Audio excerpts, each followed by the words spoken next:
Hi, everyone, and welcome back to Hormone Hackers, the podcast for you to turn you into your own hormone detective. This is your host, Dr. Annette Schippel, and this is actually episode number 5. Um, yeah, I know you've been waiting for it for a while. I've kind of been sitting on this one, took a little vacation, did a little decompressing, if you will, and trying to think of kind of the best way to approach this. Clearly, the conversation is continuing on with, I would say the GLP-1 agonist drugs. I said it in the last podcast. So the last podcast, I kind of touched on, some of the things that we're up against, which I really think breaks down to that hormones are stronger than diet. If you mess with your metabolism too much, you make it too rigid, it's going to slow down. It's going to work against you, I guess, is a nice way to think about it, in that it likes change. It needs to be flexible. We're just not meant to be at like this one thing only. And I think, I've got to be honest, like this whole like weight loss thing, I know that it is harmful to be too much overweight, but I feel like some of the ways we get to weight loss is is more harmful than maybe carrying some extra weight, especially because what tends to happen with these type of medications is, one, you feel terrible. Most people feel terrible even though the GI symptoms are supposed to go away the longer you're on it.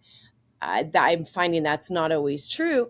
But the other part is it curbs your appetite quite aggressively. So you're not eating enough.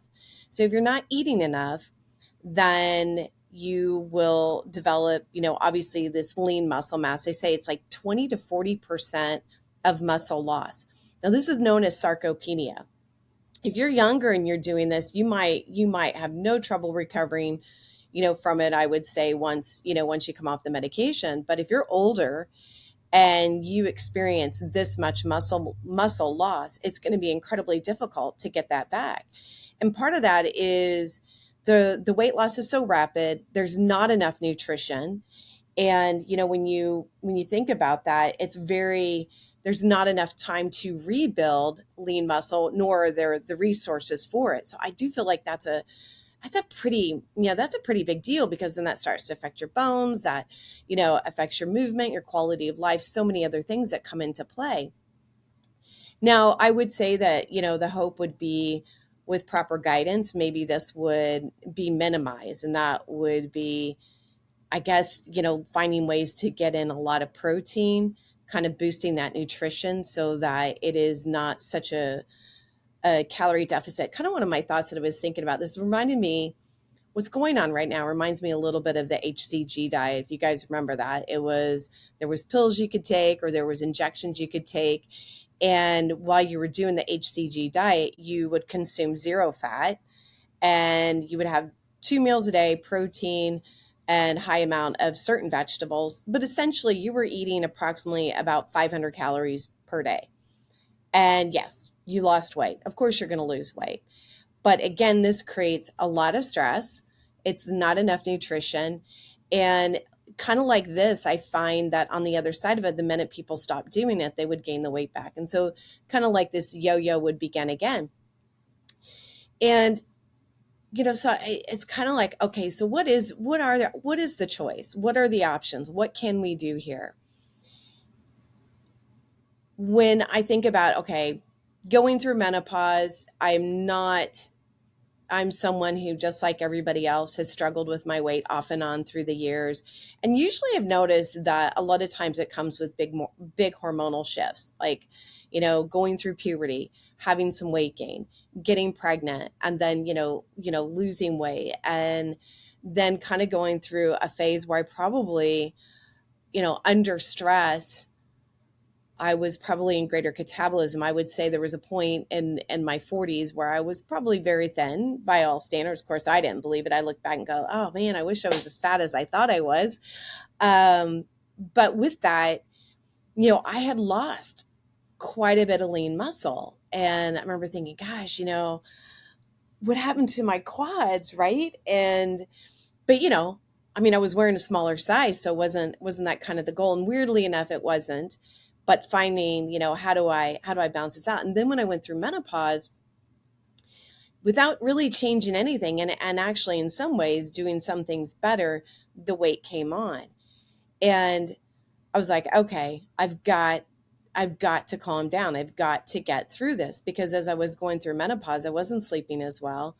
I was working on changing a lot that had to do with stress in my life, but I also needed to change what I was eating. And weirdly, I was thinking about this the other day, how hungry I got, because for a long time I wasn't hungry. I would eat because I was supposed to, and I think that was sort of me when I was under like a lot of stress, high stress. I kind of just like everything just kind of shuts down. But eventually it catches up. I mean, it catches up with all of us. It caught up with me at the time, though, as I was going through it, and I'm like, well, I don't want to gain this weight. The fascinating part was typical things that I would say would target like blood sugar or weight loss did not work. It did not work because that wasn't my problem. It wasn't really like a blood sugar issue. It had to do with hormones. It had to do with not sleeping, because I was, still dealing with like the throes of hot flashes and night sweats. And and I will say, by all means, it wasn't horrible, but it was enough, right? It was enough. And also kind of going through these hormonal shifts, my digestion really got wonky. I mean, I'd have bouts where, bowels weren't moving as easily or daily. I was starting to have some heartburn, or seemed like increased food sensitivities. It felt like it was going backwards, right? It felt like the beginning of my journey of what brought me into doing, I would say, like functional nutrition and functional herbal therapy. So I was like, okay, it's sometimes you feel like you can get away with things. And I always say you can't supplement your way out of trouble. I know, because I tried. So I was like, okay, what do I need to do? I started back with the basics. I did a 21-day purification. That's a great way to balance my hormones. Then I did a gut. It wasn't really a gut reconditioning. It was more of a weed and feed to kind of rebalance the microbiome, to improve, the GI tract and function, and all the good things with it. And then I did a pretty big immune hormone push, as far as balancing really my stress hormones. Because what I noticed in like some markers, like within my blood work, was that where my free T3 was lower, but that was because my reverse T3 was higher. So my active thyroid hormones was going to someplace inactive, and this is going to be pretty common in a high and prolonged stress response. And so I had to kind of do all the foundational stuff. I also started doing more yoga, which I'm going to be honest, I usually don't like. I'd rather be outside. I'd rather be on my paddleboard, riding a bicycle, taking a walk. But I also had to have some things that I could do inside that gave me, just a shorter snippet of time to strengthen the muscles. And slowly, I am starting to turn a corner. Slowly, I am starting to lose some of the weight that I gained through menopause. Now my goal is to, okay, work on maintaining lean muscle, and really just focusing on how I feel in my clothes, and not taking it too far. And I think that's, can be a challenge, right? Taking it too far with being in denial, wanting to be super thin, or whatever that looks like. So how do we do this? And why is the stress response such a big deal? And this is the thing that I was going back reading in Dr. Jade's book, The Next Level Metabolism, because he just does such a great job explaining, the HP axis, metabolism, and things like that.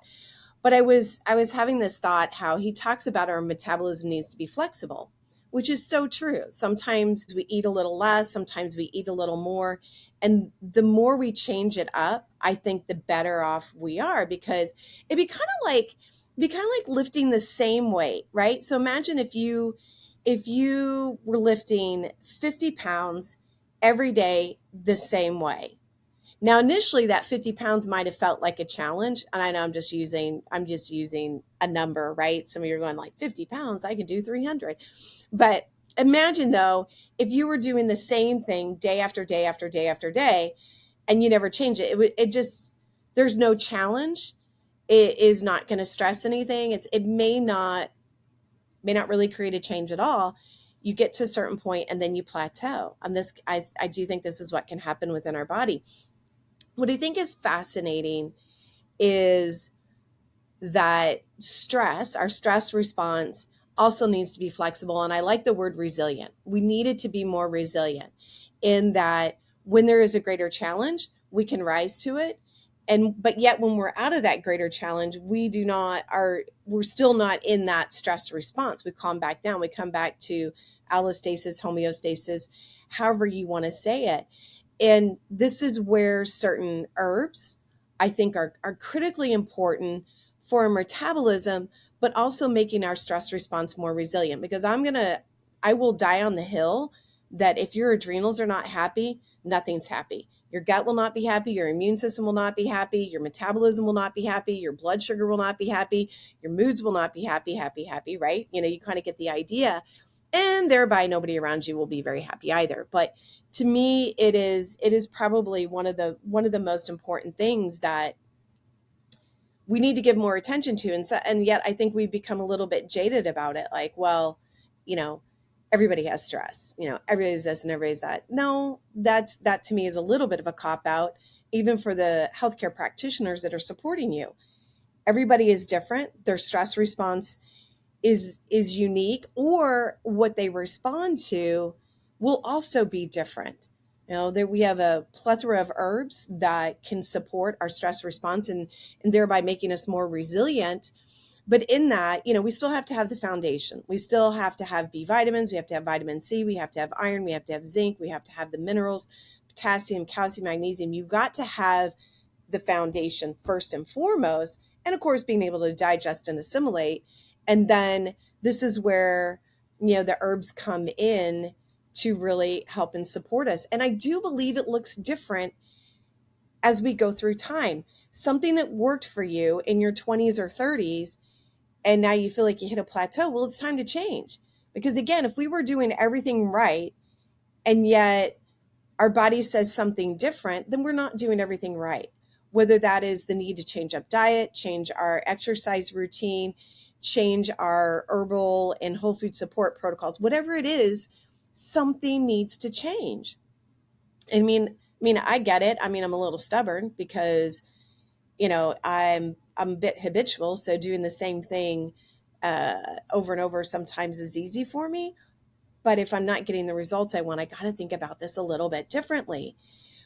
So what I want to do, let me say this again, is encourage you to think about the other side of what's going on if you're not having the weight loss that you want, or you are on this journey maybe with some GLP-1 type drugs and know that it's not forever. What is the other side of it? What are some things that we can do? Okay, so first and foremost, you need to eat more protein. You got to have protein. You can't build lean muscle. You can't make hormones. You can't stabilize your blood sugar without protein. So you need protein first and foremost. And I would say the other thing that is lacking in so many of our diets is fiber. So protein and fiber, I think, are the great stabilizers for blood sugar, for energy, for metabolism. Fiber helps slow down peristalsis, which is kind of like what a GLP-1 drug does, but fiber is also a prebiotic. So it really does keep our colon very healthy, helps with, well-formed bowel movements, binding to toxins, excess hormones, what have you. Fiber is really, really important.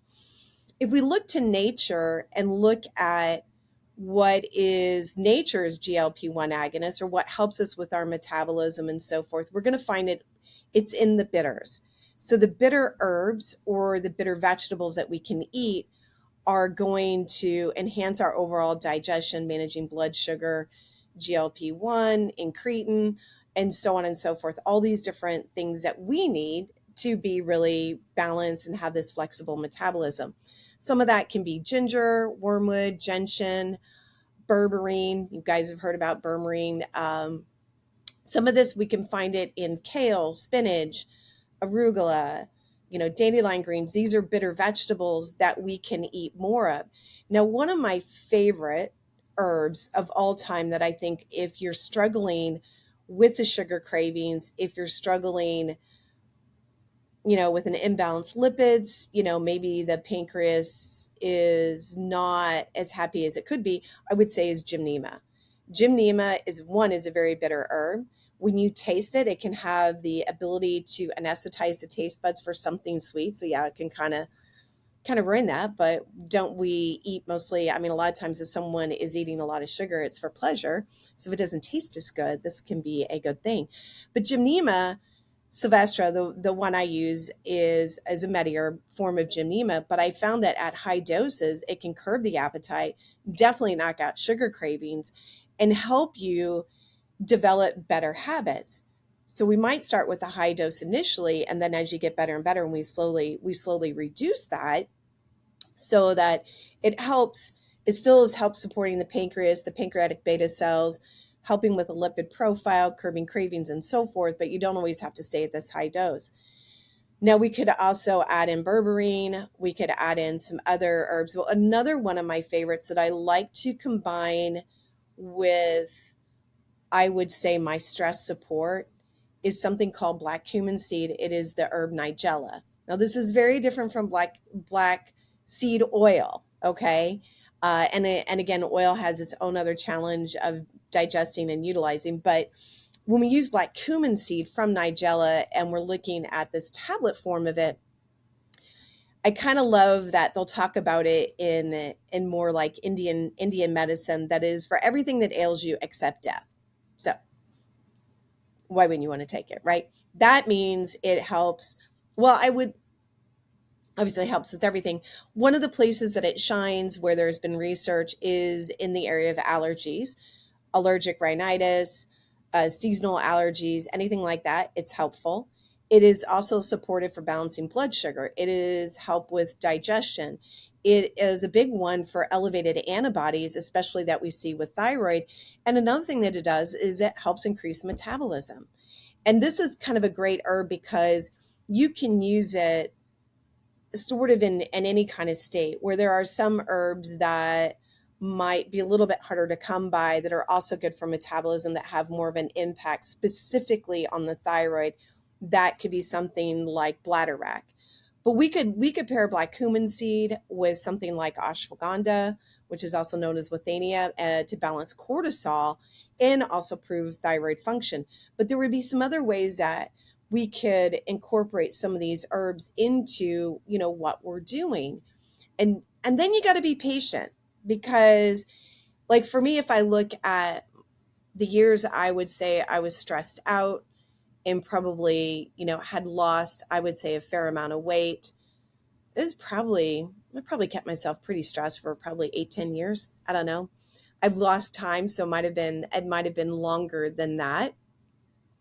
But it's not, I'm not going to correct it in 6 weeks or 8 weeks. It's going to take a little bit of time to do it. And I recognize that I had to prioritize sleep.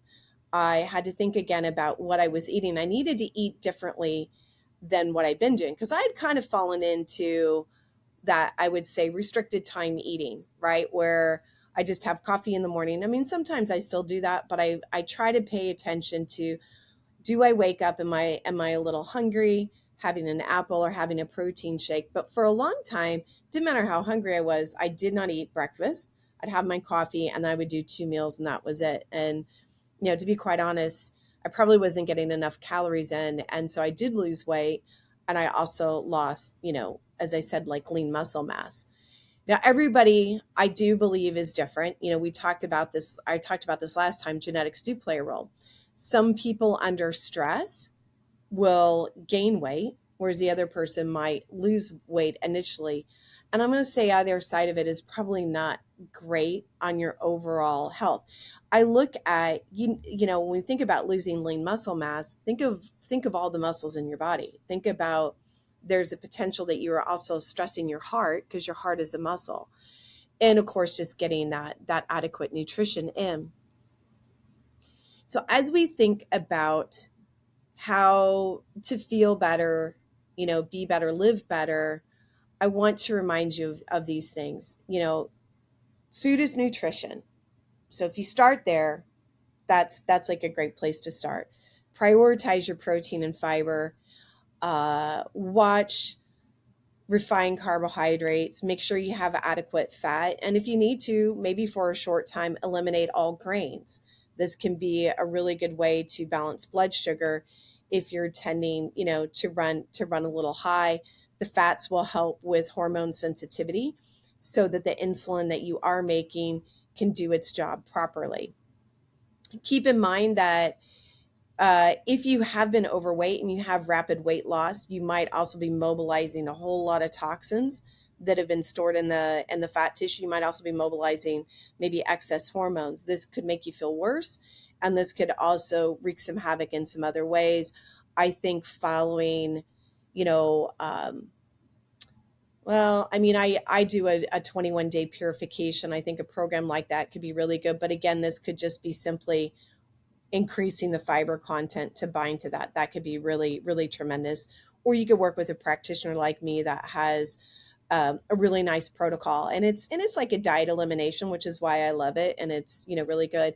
If you are showing with some gut issues or liver, gallbladder, you might need to correct that first, because the gut is so foundational to what you absorb, what you utilize, how your body is going to function, even in your immune system. So that may be the priority. And you have to just kind of take an honest look. Are you dealing with heartburn? Are your bowel movements normal? Look at the Bristol stool scale. Are they well formed? Are they mushy? Are they like rabbit pellets? Kind of what's going on. You may have to do like I did, which is do the gut work first. And then I look at signs for chronic stress. Is there a low white blood cell count? We could look at digestive markers, go in and do actual testing on, hormones, whether you're peri or postmenopause. We could look at, stress hormones, look at thyroid, look at vitamin D. Vitamin D is an important one that can get really depleted under high stress and impact how well insulin works and how other things in the body works as well. So you have some choices you can make. Please don't believe that this is the only thing that you can do, is more of an extreme, weight loss situation. And if you are doing it and you are symptomatic, you're not feeling good, then find some help. At least have someone maybe be able to support you, one, to reduce the symptoms of it, but also allow you to have a way to step away from that medication and not gain all that weight back, or fall into the trap of having to have a shot every 6 to 7 weeks. It's kind of, to me, it's been kind of interesting. And I always have such mixed feelings about talking about weight and weight loss, because I do think it's a big trigger for so many of us, especially, women. But my God, we are so willing to sacrifice our health all for a number on the scale, or a size within, a number within our clothing. And they know they know it. I mean, there are these pop-up clinics. I found out there's in several cities where, you have an overseeing, nurse practitioner or doctor that has cut the cost down, and you go once a week and you pay a little bit less a month, but you get those drugs, or a knockoff, of Ozempic. There isn't a true generic of Ozempic and Wegovy, but there are other drugs that are like that, all so that we can lose weight. And I'm just like going, why are we keep getting fatter anyways? Like, what is going on? And if we don't get to the root cause, if you don't find it out, like, is it hormones? Are you anemic? Are you sleeping? What is your stress handling? What is your gut like? What is your immune system like? You got to get to the heart of it. And I know I'm in my 50s, I'm in my late 50s, and I am working so hard to embrace my body as it ages and as it changes, and to be grateful that I can do the things that I do and that I get to age. So I'm trying to think, as I move forward, I want to be strong. I want to be strong. I want to be able to climb the mountain if I want. I want to be able to paddleboard in the lakes, and I want, whatever that looks like. I'm trying to shift my focus and my goal. is my hope that if we keep this conversation going and look for ways to lift each other up and to help each other, that those of you that are struggling will maybe know what questions to ask. Okay, like if you're doing it, go back to the practitioner that puts you on it. How can you support me so that I don't lose lean muscle mass? Or find a practitioner like me that is going to know how to support you to hopefully have the least impact possible. Or maybe the best is that you say no to it and go, okay, I'm willing to do the hard work. Maybe, it takes about 21 days to change our habits. So it can happen. It can happen. And it's so good. It's so good on the other side when we can, incorporate some really, really healthy habits, good nutrition, great herbs, and so forth to support a metabolism that is flexible and a stress handling system that is resilient. Well, thank you for joining me. I promise to be done at least for a little while talking about this and move on to another subject in the next episode, which will be episode 6. If you've liked this conversation talking about metabolism, blood sugar, stress, and so forth, like and share. If you want to leave a review, you can leave a review. If you missed episode 4, I touched on it there, and then I wanted to go a little bit further on this one. And if this has not been what you were looking for, that's okay. I hope you find what you're looking for. For those of you that enjoyed it, stick around and join me on the next episode. So thank you once again. I am your host, Dr. Annette from Hormone Hackers, and I'll see you on the next episode. Bye.